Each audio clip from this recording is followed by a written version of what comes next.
What is bioavailability? Bioavailability is simply the difference between how much nutrient you put in your mouth and what comes out the other side. That difference, what the body takes in, what the body absorbs, is the ratio or the quotient of bioavailability. Now, unfortunately, most dietary supplements have very low bioavailability, and that's true even for medications, whether it's an over-the-counter, a prescription, even topical things that you put on the skin that you don't take through the mouth. All these things typically have low bioavailability, meaning that not only are they not very effective because a lot of the active ingredient is not being utilized by the cells, but you're actually wasting your money too, because that low bioavailability means the body never utilized it. So companies, fortunately, biochemistry, through the brilliance of a lot of people much smarter than me out in the world, have discovered techniques or ways to be able to increase bioavailability.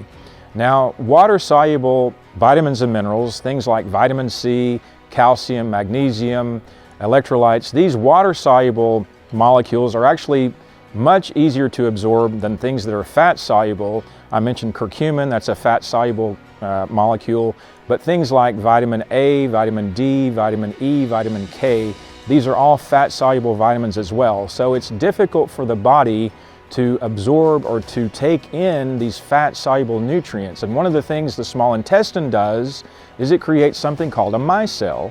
And a micelle grabs that nutrient and then it pulls it across the lumen in the small intestine to then be able to go into the bloodstream to go out and do its work, do its phenomenal work in that cell somewhere.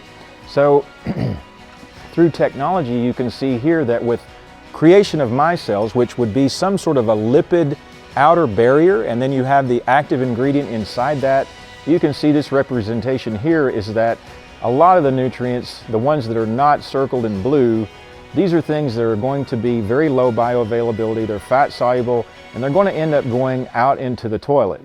And unfortunately, if you're lucky, you might have a product that would be 25% bioavailable. But with the technology of using micelles, you can encapsulate all of those nutrients into a micelle. And now, rather than sending your nutrients and your money down the drain, you actually send those nutrients into your body to be able to do its work and to be able to function properly and to help give you a better product and a better result on top of it.